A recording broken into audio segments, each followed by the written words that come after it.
Ya estamos con nuestro entrevistado de hoy, Agustín Rombolá, abogado y presidente de la Juventud Radical en la Ciudad de Buenos Aires y el primer varón que viene a Sustancia X. Sí, no, por bienvenido. favor. Uy, qué presión. Mucha presión. Qué presión. Mucha Hola, presión. ¿qué tal? No somos unas feminazis, ¿vieron?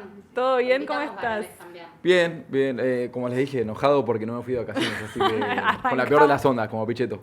Bueno, vamos a remar la entrevista lo mejor que se pueda. Con menos marcas, diría algún señor ahí en la calle, pero... Pero Con con fe y con esperanza, como diría el Pichichi. no sé si este Pichichi.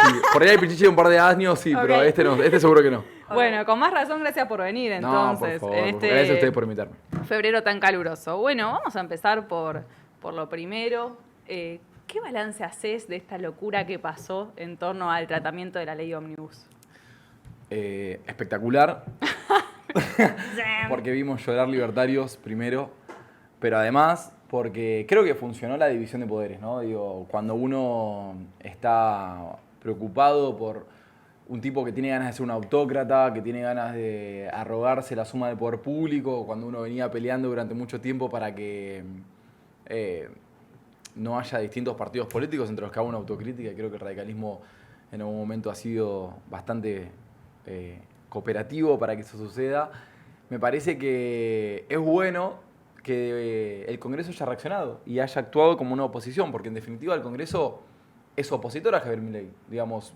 O sea, digamos, los que votaron a Javier Milei lo eligió un 30% de la sociedad, la composición legislativa fue elegida en ese momento, y es verdad que después lo votó un 56% de la población, pero también es verdad que ese 56% que lo votó no fue por su proyecto político, sino fue en oposición a la oposición, digamos, ¿no? A lo que ahora sería la oposición. Entonces, me parece que Javier Milei tiene que entender eso y que nosotros también, como oposición, tenemos que entenderlo y tenemos que hacerle entender a la gente que más allá de que tengamos una propuesta alternativa, más o menos cerca, dependiendo de dónde uno se pare en los diferentes partidos, porque si bien la Unión Cívica Radical ha estado más cerca, creo yo, en general, de lo que fue la propuesta de Javier Milei, también otros partidos, por ejemplo el PJ ha tenido algunos diputados, 2 diputados, 3 diputados que se han ido para el otro lado, para el lado de Milei, digo.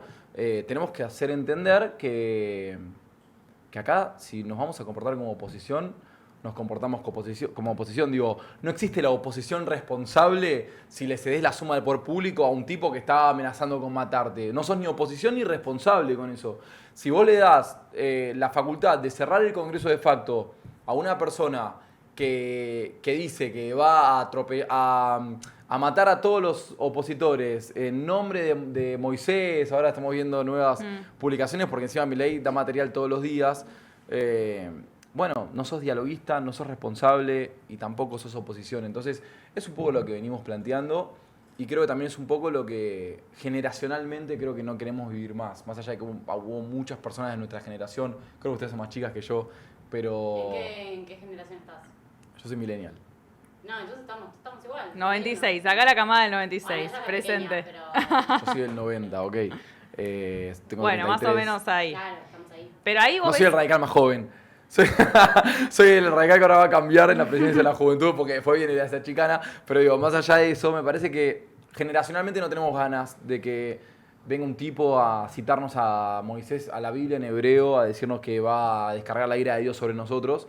Y me parece que eso también termina influyendo en el Congreso y por eso lo celebro como una victoria. Porque creo que los diputados, creo que los que se arrogaron o los que tienen la representación del pueblo actuaron como tales. Entonces, muy contento con cómo se dio y muy contento con que la división de poderes haya funcionado de una manera tan eficiente. Ahora, vos traías lo generacional, ¿no? ¿Hay un distanciamiento o un acercamiento entre la juventud radical y los planteos de los diputados que los representan? Porque, por ejemplo, pienso en De Loredo, ¿no? Que llorando en televisión, diciendo, bueno, nosotros queríamos mejorar la ley y finalmente no salió. Yo ahí veo un planteo muy distinto al que vos traes acá, mucho más crítico del espíritu de la ley Ómnibus. El radicalismo es un movimiento nacional y como tal tiene un montón de identidades, algunas por ahí un poquito más cercanas al acuerdo, otras bastante más lejanas. Yo creo ahí que nosotros, la verdad es que creo que pudimos primar en nuestro reclamo, en nuestra demanda, pero porque además creo que fue muy natural lo que pasó, que es que Javier Milei no quería negociar con los radicales. Digo, si algo que dejó claro en todo este tiempo es que Javier Milei no quería hacer nada con los radicales Y me parece que Rodrigo, yo lo respeto muchísimo, muchísimo. Creo que es un gran cuadro, un gran militante y que como presidente de bloque también tuvo que hacer un equilibrio muy grande entre un montón de identidades a nivel nacional y que ese equilibrio obviamente probablemente lo haya llevado a lugares en donde por ahí no sentía tanto, que le pasa a todos los bloques por lo menos que tienen representación en todas las provincias. Entonces creo que ha pasado eso, digo, no sé, yo intento no ser tan malos entre nosotros y digo entre nosotros en general, los que tenemos pretensiones de mayorías y bueno, intento entender los lugares que ocupa cada uno.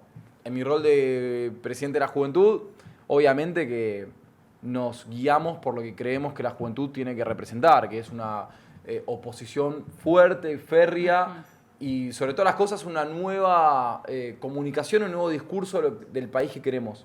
Un país orientado para las mayorías, un radicalismo popular, con una perspectiva federal, con una fuerte impronta de un Estado empresario, con una fuerte impronta, digo, entendiendo que la libertad sin justicia no existe.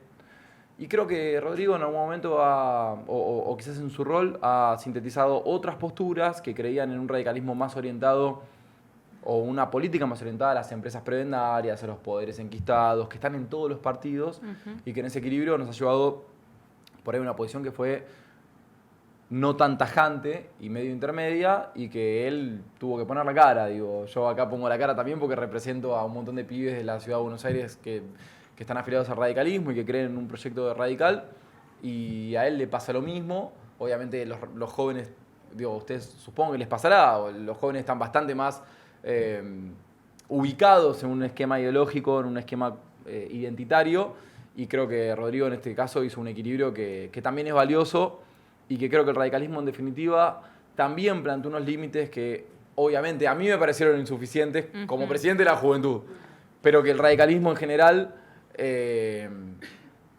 tenía otras intenciones, algunos radicalismos tenían otras intenciones y Rodrigo hizo el mejor trabajo que pudo hacer y prefiero no ser excesivamente, no cargarle demasiadas culpas porque creo que como movimiento y como partido representa un montón de gente que no piensa igual. Y con esto cierro para no hacer la respuesta tan larga.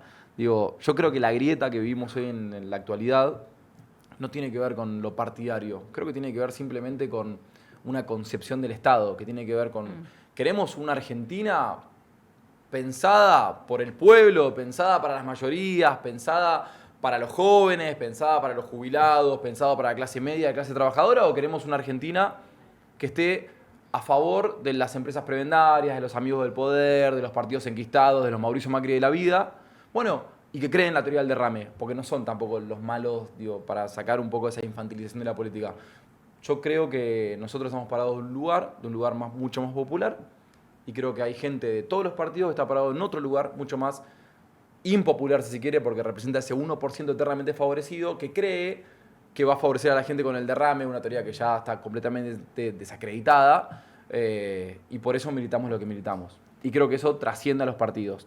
Y por eso me junto con peronistas, me junto con gente del PRO, me junto con gente de la izquierda, me junto con libertarios que piensan como yo. Y creo que eso es lo más interesante y creo que ahí está nuestra misión generacional en entender que hay una Argentina popular, libre, justa y desarrollada que tenemos que construir. Noto en lo que planteás como algo muy propositivo, en el sentido de que muchas veces hay como un lugar común muy instalado del relacionar al radicalismo con lo viejo, ¿viste? Un partido histórico que hoy no tiene capacidad de interpelación. Entonces vos venís con estos planteos que al menos yo los escucho más novedosos en relación a tu espacio político y me interesaba saber en ese sentido qué discusiones se dan al interior de la juventud radical, si hay una mirada compartida en torno a esto que decís o no, si hay confrontaciones. ¿Cómo caracterizarías a esa militancia? Mira, hay un montón de mitos y yo lo entiendo, pero hoy el radicalismo es la fuerza juvenil más organizada del país. Digo, en la última interna votaron más de 10.000 jóvenes radicales y en las universidades, la Federación Universitaria Argentina y la Federación Universitaria de Buenos Aires están conducidas por el radicalismo, por movimientos que tienen que ver con el radicalismo. Entonces que entiendo la chicana, porque también es verdad, porque el radicalismo también en algún momento creo que se ha resignado a no representar, y creo que tiene mucho que ver con estos discursos cómodos que vos decís. No tiene tanto que ver con el estereotipo en el que uno termina cayendo, que también, por eso te digo, también creo que termina siendo cierto en algún punto. Ujú. Pero me parece que es un buen momento para desterrar algunos mitos. La verdad es que yo me vengo juntando con un montón de gente de distintos partidos, y esa gente de distintos partidos me viene contando de, che, la política se quedó atrás, la política dejó de representar. Bueno, el radicalismo es la expresión política más vieja, más antigua del país. Obviamente que no vamos a haber quedado atrás en eso. Creo que tenemos que pensar nuevas formas de... No tiene ningún sentido que yo venga acá a hablar de la doctrina radical. El medio no cambia, lo cambia el fondo. Bueno, me parece que el radicalismo en este caso tiene que tener una postura medio revolucionaria, como el peronismo creo que tiene que tenerla, porque me parece que la Libertad Avanza ha roto de alguna forma los libros y las teorías y lo que pensábamos en la representatividad, y creo que en ese contexto tenemos una gran tarea para hacer. Creo que esa tarea tiene que ver con entender que nuestras diferencias, que son muy grandes y muy profundas, aún así están pensadas para las mayorías. Que cuando viene Javier Milei, que cuando viene la Libertad Avanza, que cuando vienen todas estas fuerzas mayoritarias y te venden la libertad y la desregulación, en realidad te están vendiendo una sumisión y una regulación en favor de la gente que siempre está favorecida en Argentina. Que en realidad estos tipos que vienen acá a vender un discurso que tiene que ver con lo nuevo, en realidad es el discurso más antiguo de la historia, que son los tipos que se han quedado con los campos en el siglo XIX y que ahora quieren seguir sosteniendo sus privilegios. Bueno, y que a veces fuerzas populares, en algún momento el radicalismo y en otras el peronismo, han defendido y han funcionado como las salvaguardas de eso. Y yo no me refiero, porque no soy un trosco, no me refiero al conflicto y a la lucha de clases, pero sí me refiero a una compensación o a una negociación o a una desigualdad que existe y que nosotros la ponemos de manifiesto. Por eso, esto del liberalismo, lo único, siempre se habla del poder y del poder y del poder y la concentración de poder. Pero siempre cuando hablamos de poder, hablamos de poder político. Pero no hablamos, y acá no me voy a poner en 6, 7, 8, se los prometo, pero... ¿O sí? Luz verde, luz verde. Claro, sí, no vamos a cantar hacer un puente, la franela y nada, pero sí que cuando hablamos de poder hablamos solamente de poder político, y en realidad hay un montón de poderes que nadie habla, que nadie ve, que por algo estamos en YouTube ahora y no estamos en Canal 13 o estamos en Telefe o estamos en América, que tiene que ver con que hay otros poderes mediáticos, financieros, productivos, simbólicos, de los que nunca nadie habla, a los que nunca nadie vota y que siempre están presentes en la discusión política argentina. Hay una razón por la cual todos los que hacemos política sabemos que a los secretarios de Energía de Argentina siempre lo definen una empresa en particular. Bueno, nada, creo que el poder político actúa como un filtro ciudadano de eso. Por eso digo, no soy un trosco, no quiero que esa gente pierda su negocio. Sí creo que tiene que tener una contención y creo que tenemos que entender que no siempre todo el mundo se ve favorecido con que esos negocios se desarrollen solamente. Bueno, quiero competirles, quiero verdadero liberalismo. La trampa de los países más libres del mundo es que son también los países más regulados. Fue Milei a hacer el ridículo a Davos, y cuando fue Milei a hacer el ridículo a Davos, la gente se le cagó de risa, porque en realidad, cuando hablaba de los países con mayor libertad, son los países que más leyes antimonopólicas tienen, que más leyes antitrust tienen, que más leyes antidumping tienen. Y Milei es un tipo pro monopolio, pro dumping, es un tipo que está completamente subsumido a esas dos, tres familias, a esas dos, tres áreas que controlan los distintos sectores productivos. Entonces, por eso se le ríen y por eso parece raro lo que dicen Davos, porque esa gente está acostumbrada a mercados súper regulados para después hablar de libertad. No existe, por eso yo siempre digo que nosotros somos los verdaderos libertarios. A ver, los ¿cómo es verdaderos eso? liberales. Yo soy mucho más liberal que Milei, porque yo quiero que las desigualdades naturales se vean favorecidas. Yo soy un meritócrata, pero yo creo que antes de eso, las desigualdades artificiales estén eliminadas. Si no eliminamos la desigualdad... A ver, si a mí el código postal me hace ganar lugares en la carrera meritocrática, entonces no es una carrera meritocrática. Que yo haya nacido en Recoleta y vos en la Villa Zabaleta y por eso yo te gane, está pésimo, eso no es meritocracia. Meritocracia es que vos, o yo habiendo nacido en La Zabaleta y vos en Recoleta, yo haya tenido la posibilidad, por ejemplo, la educación pública, súper radical lo que dije, pero digo, con la educación pública haya podido tener las mismas herramientas que vos y después vos o yo nos ganemos para un lugar porque vos sos mejor abogada que yo, porque yo soy mejor, listo, está perfecto. Ahora, que la desigualdad natural sea la que decida, no la desigualdad artificial. El código postal, las herencias, las empresas familiares, el apellido, los amigos de la familia, todas estas cuestiones que tienen que ver con construcciones históricas y que las vemos en la política, hay un montón de apellidos que se repiten y que se repiten y que se repiten. Y bueno, ahí tiene que ver con algo profundamente antimeritocrático y profundamente iliberal. Bueno, yo soy un verdadero liberal, yo creo que las desigualdades artificiales se vean totalmente eliminadas para que después sí veamos quién es el mejor, quién verdaderamente es el mejor, quién tiene mejores habilidades para tal lugar. Eso por ahora no lo vimos en ninguna parte del mundo. Me encantaría en algún momento verlo y creo que es la razón por la cual existen los partidos populares, para reducir de alguna forma esa línea de largada en la que todos salimos y en la que, digo, pongo mi caso porque no porque sea autorreferencial, sino porque no quiero hablar de nadie, pero o pongo el caso de Lula, si querés, qué sé yo. Lula es un tipo que era un camionero Sí. y que ¿cuánto tuvo que correr Lula atrás contra incluso yo también lo admiro, contra los Fernando Enrique Cardoso de la vida que venían de otro tipo de familia? Bueno, nada, no quiero que alguien tenga que salir una carrera corriendo 10 cuadras de atrás. Quiero que todos salgamos más o menos de la misma línea de largada. Bueno, pero creo ahí que lo esa es la socialdemocracia. ellos dirían es Sí. que el gran estorbo es el Estado. Digo, lo que pienso es cómo dar ciertas discusiones en un contexto en donde ellos ganaron una batalla cultural con discursos que hoy tienen mucha llegada y amplificación. Y eso va de la mano de otra pregunta que es, bueno, ¿cómo crees que hay que dar esas discusiones en este contexto de polarización, de violencia en redes sociales, de plataformización de la vida, donde todo queda reducido a esa relación uno a uno entre el celular y el usuario y hay una crisis de los marcos que ordenaban la discusión política? Bueno, estábamos hablando del siglo XX antes del siglo XX, pero también hasta hace unas décadas, porque, bueno, se vio muy revolucionada la sociedad en ese sentido, y a lo que voy con esto es que creo que esos cambios favorecen mucho a la plataforma de Javier Milei. Y es más difícil decir todo esto que vos decís, Totalmente. que lo podríamos discutir también entre peronistas y radicales. Pero siento que estamos jugando en otra cancha con respecto a ellos. No sé si se entiende lo que digo. Es que Argentina es un país que en el último tiempo, y acá sí culpo, no sé quién son peronistas acá. Yo. Acá tenemos dos. Compañera, de esta no. ¿O no? ¿O vos te están...? No caigas en esa. No entres ahí. No, Yo soy un poquito más trosca, pero sí. no, mucho peor. No, para eso que te peronismo. Te conviene hablar con ellas dos. No. para eso Traigan quédate. birra, traigan birra. No, claro. A ver, me parece que Argentina tiene un grave problema, y acá me voy a poner un poco gorilá, que es que No nos sorprende. Sí. creo que, a ver, me parece que las últimas... Yo creo que Milei no es un presidente que empiece una era, creo que Milei es el presidente que termina una era.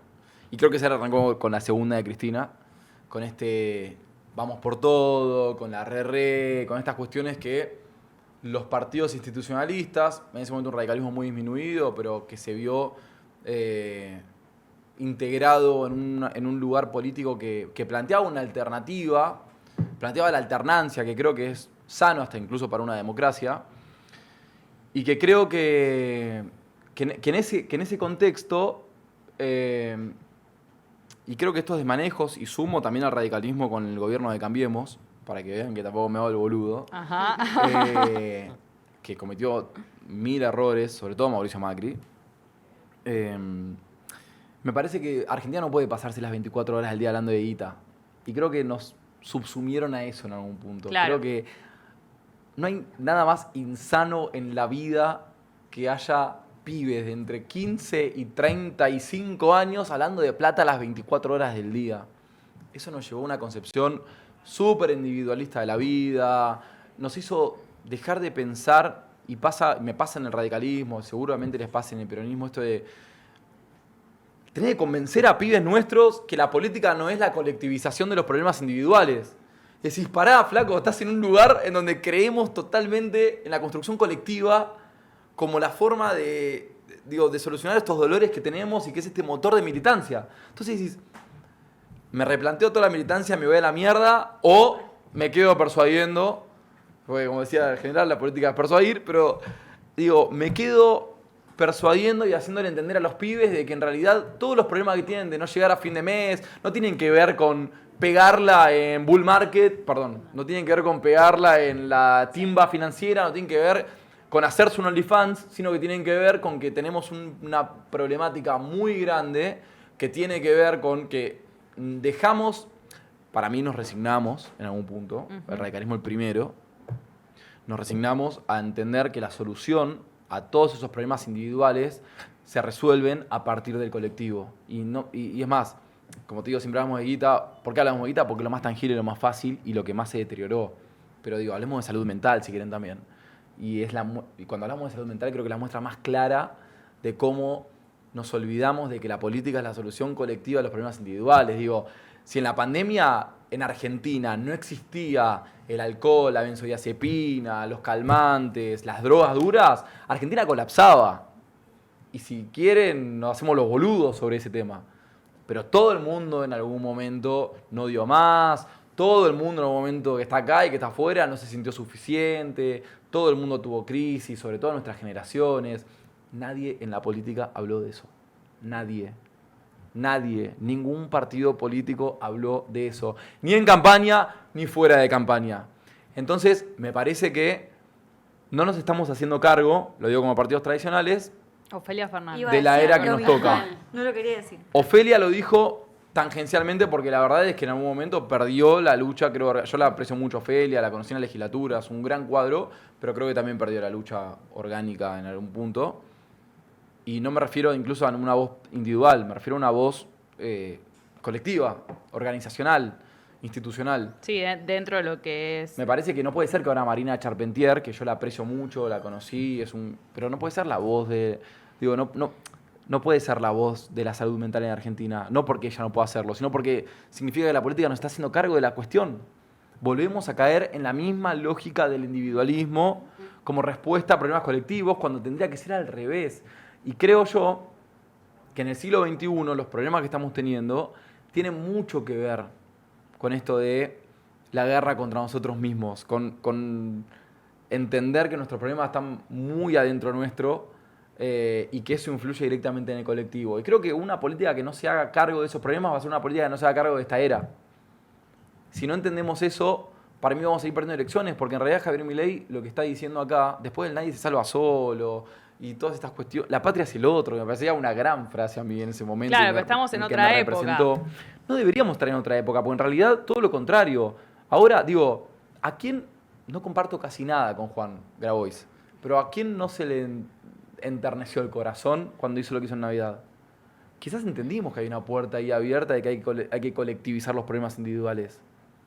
Quizás entendimos que, o quizás la vimos, ¿no? Que hay un montón de gente que la está pasando para el culo y que no le vas a decir a esa persona, loco, abrite una cuenta en tal lugar y apostale al Bitcoin que mañana. No existe. No, vas a solucionar la vida de uno y encima la timba financiera, a quien está mirando y confía en eso, sepa, y le interesa la política, que sepa que ganar en eso significa que pierde un montón más de gente. Entonces, está bien si lo querés hacer, está perfecto. Ahora, que entiendan que la militancia política nunca puede ir por ahí, porque la política no es la solución individual, que es lo que propone Milei. Milei es exactamente eso. Cuando Milei habla de voy a fundir a los gobernadores, ahora los diputados se mueren, soy Moisés y voy a vengarme con una venganza de catástrofes bíblicas contra todos los que se me oponen. ¿Qué te está diciendo? Che, vos que la ves, acercate a mí, que te voy a salvar.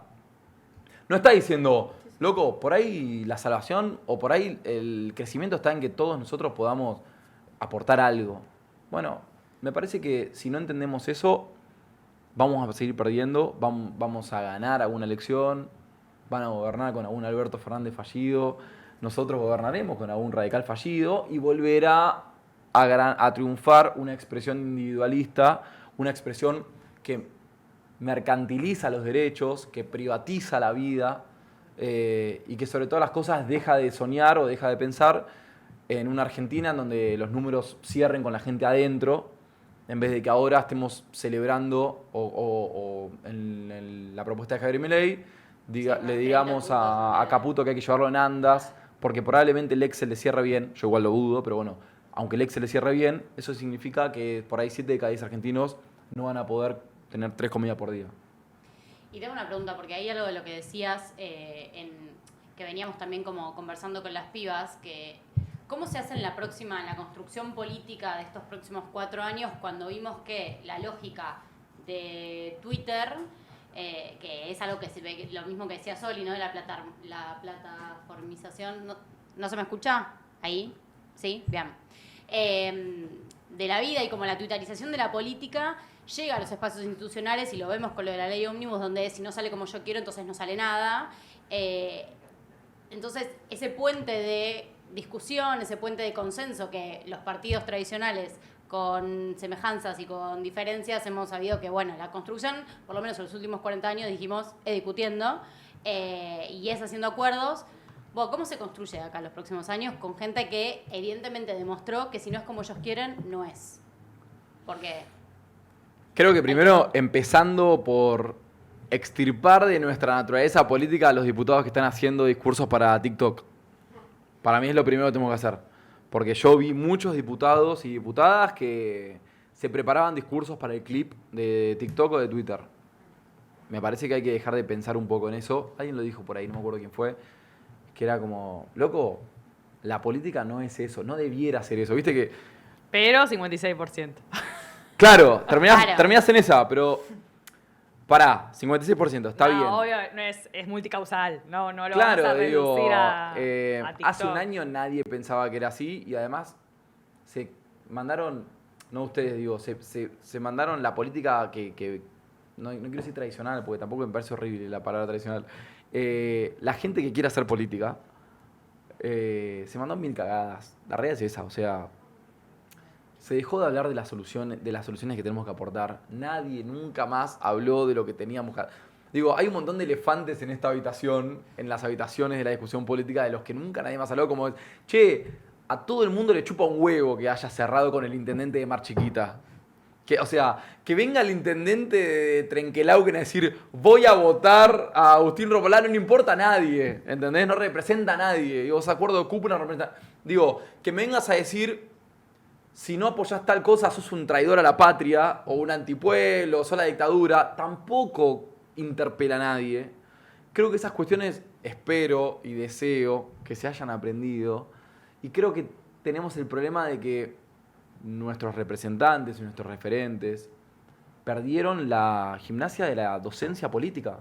Nunca más nadie explicó por qué hacía lo que hacía, en virtud de qué. Digo... Y con esto no me quiero volver un ochentoso, porque se puede hacer mediante algunos canales nuevos, pero sin hacer el ridículo en las redes sociales, que lo hicieron muchos candidatos en este tiempo. Milei hizo un culto del ridículo, pero creo que dio la vuelta y terminó siendo aceptado, a diferencia del resto.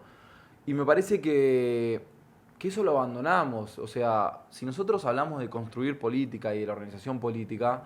Bueno, probablemente tengamos que politizar todas estas cuestiones.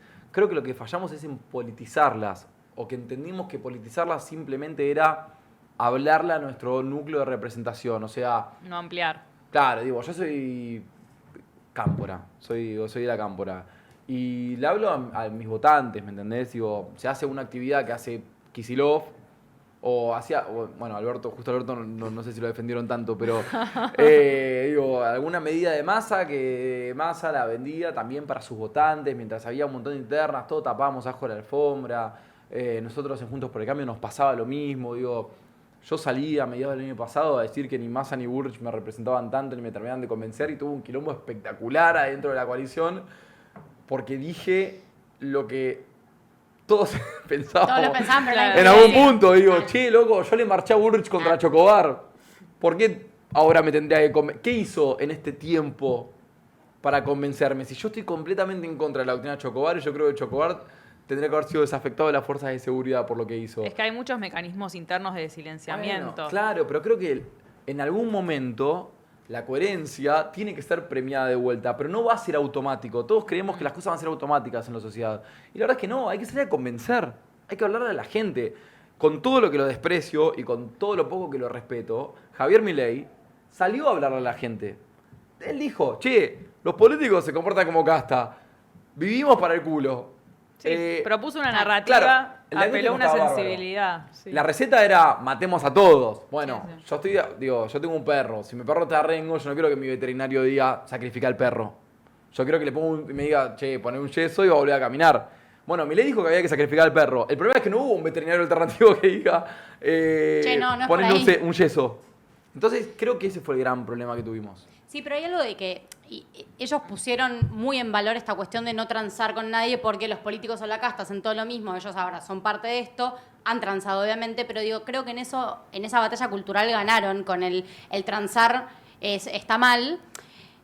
Y no por eso, pero digo, la discusión en el Parlamento, en el Congreso, es eso, o sea, generar acuerdos, generar espacios, es que hablemos entre peronistas y radicales, y aunque no nos fumemos, que lleguemos a puntos de acuerdo. ¿Cómo mierda vamos a hacer ¿No te para fumás a los convencer? radicales? Y la verdad que un poco no. ¿Está bien? No, pero digo, más allá de las batallas históricas cuáles? que hemos tenido, qué ¿a qué radical? Y bueno, ¿dónde empezar? Toma agua, toma agua. Toma agua. Porque... A Manes esta semana lo queremos. Esta semana. ¿Qué pedo? Manes que se vuelva a neurociencia, boluda. Dejate de joder. Manes es un moralista Allá. absoluto. No. Me asienten desde en las gradas, ¿eh? Ahí, otra. Lo bancamos. No. Chicas, a Manes lo banca mi mamá. Ya es razón suficiente para no bancarlo. Listo. No, pero lo que digo es... ¿Cómo salimos a ganar esa batalla cultural de que la política es acuerdos, la política es consenso y que eso no significa que es transar y que es corrupción? Porque la hemos perdido. O sea, y digo, en el rango de representación, todos los grandes partidos hemos perdido esa representación. El peronismo lo hablamos todo el tiempo, de que dejamos de representar y sí, hermano, ibas a perder. No representas la base, perdés. Para mí es volviendo a cero. O sea, sí, la política fue, o sea, la negociación política fue trans y corrupción, pero a ver, esto por ahí es un laburo muy jodido para llevar adelante, pero... Y no es para decírselo a la gente esto, creo. Por eso también creo que es valioso. ¿Alguien cree que en Noruega la política no es trance y corrupción también? Yo creo que sí, ¿eh? Bueno, el problema de todo esto es que no hay respuestas. Digo, los países con mayor presión fiscal del mundo son los países nórdicos. No hay marchas contra los impuestos en los países nórdicos. ¿Saben por qué? Porque el Estado da respuestas. Porque la gente recibe lo que paga. Nuestro problema, y creo que el gran problema de la política, es que se desenganchó de las demandas de la gente. Hubo una privatización indirecta de los servicios básicos en Argentina, educación, salud, ahora ya seguridad, te diría, si vas a la provincia de Buenos Aires con Urbano bonaerense, en donde no tiene ningún sentido que yo pague ABL, IVA, ingresos brutos, ganancias. Si después tengo que, los aportes sindicales, si yo después tengo que pagarme mi prepaga, mi garita, la garita obviamente estoy hablando de un sector muy favorecido, pero me refiero a salud y sobre todo clase media, la educación privada. Digo, ¿qué estoy pagando? ¿Qué estás pagando con tu impuesto? ¿Qué estás pagando? Digo, ¿y qué estoy pagando con mi ABL acá si Jorge Macri no me levanta los troncos del árbol? Desde que asumió no levantó un tronco de un árbol. Sí, y hoy por se volvió a eso... inundar toda la ciudad de Buenos Aires. Se volvió a inundar toda la ciudad de Buenos Aires en el cumpleaños de Mauricio Macri, lo cual me parece que hay un poco de justicia Espectacular, poética. poética. Tengo que decirlo, pero hay un poco de justicia poética. El que no se inunda más se volvió a inundar en el día del cumpleaños, feliz cumpleaños Mauricio Macri. Le Se te mandamos volvió a un feliz inundar. cumpleaños. Se te volvió a Avisale a inundar, tu primo Mauricio, que gobierna la ciudad, que claro, se decirle entere. a tu primo el domingo si comen un asado, que que se le está inundando de vuelta. Bueno, pero por eso los discursos de la libertad avanza se asientan sobre una porción de verdad. No son tan extraterrestres en ese sentido. Por esto que vos decís de que, tenemos un montón de casos donde... Y sí, es verdad, a mí también me pasa. Es que fueron a la fácil, digo, che, el impuesto no te está solucionando ningún problema. Bueno, matemos el impuesto. Y y no hubo un discurso alternativo en que digamos, no es que matemos el impuesto, hagamos que los impuestos valgan la pena. Hagamos que... Y te voy a dar algo más, digo, porque el chabón estuvo bien pensado el discurso, digo, no dijo el impuesto, dijo el Estado. Total. Porque Digo, los impuestos no nos están matando. El Estado no te está solucionando ningún problema. Bueno, hagamos que el Estado se muera. No, loco, hagamos que el Estado valga la pena. Y se ven un montón de casos. Y yo lo he visto en la calle y lo hemos visto creo que todos, en algunos medios de comunicación también, esto de, hola, sí, ¿qué tal? Estás haciendo un bondi de una mina. ¿A quién vas a votar? A Milei. ¿Sabés que te van a sacar el subsidio? Sí. ¿Pero sabés que no vas a poder pagar? Sí. ¿Y te parece bien? Sí. ¿Pero por ¿Y qué lo te vas a parece votar bien? igual? Sí. Claro, porque llevo tantos años votando a las personas que me dicen que el Estado me va a dar una respuesta y no me la da, que hasta incluso estoy dispuesto a adoptar un sacrificio, o dispuesto a adoptar un sacrificio que funcione como un aleccionador para quien quiera que esté haciendo política allá, porque encima está el desenganche total de personas que se comportan como casta, que son medio una casta, es una realidad, y que no solucionan ningún problema y que pierden elecciones encima. Digo, Perón decía, ¿no?, que la buena gestión es la que funcionaba y la mala es la que no. Bueno, no funciona ninguna de las gestiones que están haciendo, con lo cual son todas malas gestiones. Digo, no Pero digo el incluso peronismo, digo todas las fuerzas políticas tradicionales. Todavía hay opiniones como la que vos dijiste de, bueno, estoy dispuesta a hacer el sacrificio. En este contexto de aumentos desmedidos, todavía tienen legitimidad. Digo, ya Pero obvio. hay arrepentidos, pero hasta ahí. Totalmente, ¿no? Y para mí va a seguir habiéndolo, porque la verdad es que se han hecho las cosas mal durante mucho tiempo en Argentina. Mucho tiempo. Yo creo que si nosotros no entendemos eso, vamos a volver a repetir los mismos errores. Si alguien quiere representar a la sociedad y no puede admitir que se hizo casi todo mal, va a fracasar. Porque la realidad es que se hizo casi todo mal. Se hizo casi todo mal. Digo, la gente que está mirando esto, que va a mirar esto, seguramente va a estar viviendo peor hoy que el año pasado, y el año pasado vivió peor que el anteaño. Entonces, creo que, y nosotros entramos a hacer política para mejorarle la vida a la gente, no para empeorársela. Entonces, fracasamos en lo que estamos haciendo. Eso es verdad. Ahora, nosotros, que nunca tuvimos un cargo y nunca tuvimos una responsabilidad política, tenemos que hacerle entender a la gente que no somos rehenes de nuestros de quienes sí lo tienen. legatarios. Exacto. Nosotros no tenemos por qué reproducir esas conductas. Parte de no reproducir esas conductas, en mi opinión, tiene que ver con cambiar los métodos. ¿Cuáles fueron los métodos en estos últimos 15 años? Bueno, odio al que piensa distinto, el peronismo lo peor que le pasó, 70 años de pobreza. Bueno, no fueron 70 años, no fueron todos malos. Pero la postura más conciliadora que fue la de Larreta tampoco es que funcionó. Por eso nos siento medio en una encrucijada. Total. No, pero Larreta no terminó representando mayorías, ni mucho menos. No, por eso. No, yo te hablo del radicalismo y te hablo de una postura que hoy tiene 5 gobernadores a nivel nacional, que no todos probablemente coincidan conmigo, pero que yo creo que una gran mayoría sí, y que creo que hasta incluso tiene que ver con algo generacional que no tiene por qué testearse tampoco en este tiempo, sino que tiene que pensarse desde una concepción más militante, que es, bueno, empecemos por lo menos a hacer las cosas bien desde el principio. ¿Qué es eso? Bueno, por lo menos no rechazando al que piensa distinto como si fuera un enemigo, por lo menos pensando en que, Milei nos obligó a discutir 1970 de nuevo, Total. el ejercicio contracultural probablemente tenga que ser con empezar a hablar de un 2050 en Argentina.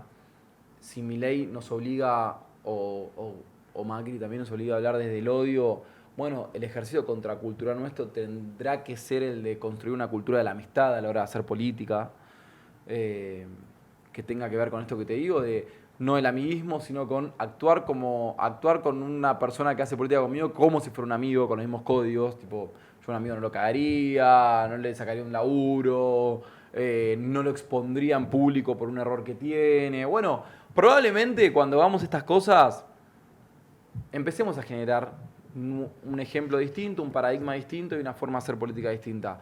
Yo creo que los resultados de ahora son pésimos, con lo cual no tenemos que repetir los métodos. Si repetimos los métodos, bueno, vamos a estar condenados. Le decía la serie de Pablo Escobar, ¿no? En el Canal 9, decía, el que no conoce su historia está condenado a repetirla. Bueno, me parece que es lo mismo, tenemos que cambiar los métodos para cambiar los resultados. Agustín, vamos a ir cerrando y siempre cerramos las entrevistas preguntándoles a los entrevistados por la definición de una palabra, y con vos no vamos a ser originales, te vamos a preguntar ¿qué es la democracia para vos? No, y vamos a ir cerrando. ¿Cuántas horas quedan? Qué difícil. Yo creo que la democracia, en términos formales, como los derechos en términos formales que están en la Constitución y que defendemos todos, puede ser un sistema de votación. No alcanza. La democracia es sentarse a tomar un café con un amigo a hablar de política.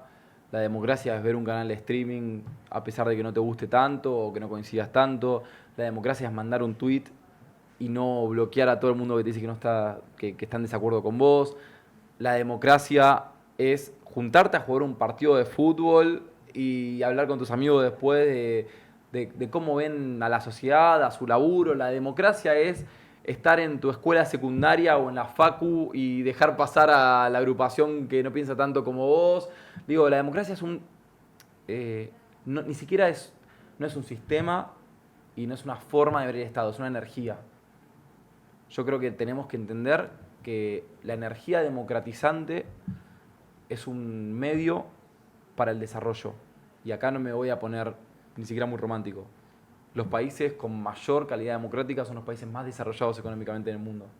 Tenemos que mejorar los sistemas democráticos. Y no tiene que ver con votar mejor, por supuesto tiene que ver con votar mejor, pero no tiene que ver tanto con votar mejor, sino que tiene que ver con entender de que ampliando la participación, de que mejorando las instituciones, eso es full radical lo que acabo de decir, pero, check. pero de que ampliando la participación, de que entendiendo que nos acercamos por lo que pensamos, en lo que pensamos parecido, pero que vamos a crecer cuando llegamos a conclusiones a partir de lo que pensamos distinto, entendiendo que ahí es donde está el verdadero progreso, entendiendo que no se concibe una Argentina a futuro desarrollada, liberal, equitativa, si no hay políticas de Estado, que no se concibe una Argentina soberana, si no hay un compromiso patriótico muy fuerte ahora, ahora creo que hay una gran demanda de estadistas y de patriotas, mucho menos de nacionalistas y de oportunistas que sobran.